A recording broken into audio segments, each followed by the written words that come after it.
Hi friends, இன்றைக்கி நம்ம என்ன இது பார்சலை பிரிச்சுட்டு இருக்கோன்னு பார்த்தீங்கன்னா, இன்ஸ்டாகிராம் நம்ம ஒரு 2 நாளைக்கு முன்னாடி ஒரு ஸ்கூட்டி பைப்போட இன்ஜினை மட்டும் ஒர்க் பண்ணி கொடுக்கணும்னு சொன்னாங்க நம்ம இன்ஸ்டாகிராம் ஃபாலோவர்ஸு. அதனால் அதை ஒர்க்கு கொரியர் போட்டிருந்தாங்க. அந்த இன்ஜினை அதை ரிமூவ் பண்ணிட்டு இருக்காங்க. அதை ஓப்பன் பண்ணுறேன். இன்ஜினை மட்டும் ரிமூவ் பண்ணி நமக்கு கொரியர் போட்டிருக்காங்க. அதை ரிமூவ் பண்ணால் தான் என்ன ஒர்க் இருக்குன்னு தெரியும். அப்படியே ஸ்டக்காகி நின்றுச்சின்னு சொல்லி நமக்கு போட்டுருக்காங்க.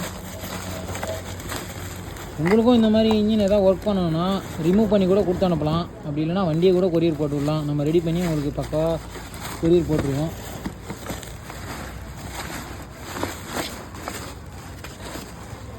இல்லை ஆயில் லீக்கேஜ் ஆகி தான் வண்டி சீஸ் ஆகிருக்குன்னு நினைக்கிறேன். ஆயில் இல்லாமல் இது நம்மளுக்கு ஒர்க் பண்ணிவிட்டு உங்களுக்கு அடுத்த வீடியோ உங்களுக்கு இதில் அப்டேட் பண்ணுறேன். உங்களுக்கும் இன்ஜின் ஒர்க் பண்ணணும்னா இந்த மாதிரி ரிமூவ் பண்ணி கொடுத்தாலும் சரி, ரொம்ப லாங்கில் இருந்தால் வண்டியோட கொரியர் போட்டாலும் சரி, நம்ம ரெடி பண்ணி கொடுப்போம். ஓகே, பாய் ஃப்ரெண்ட்ஸ், பாய்.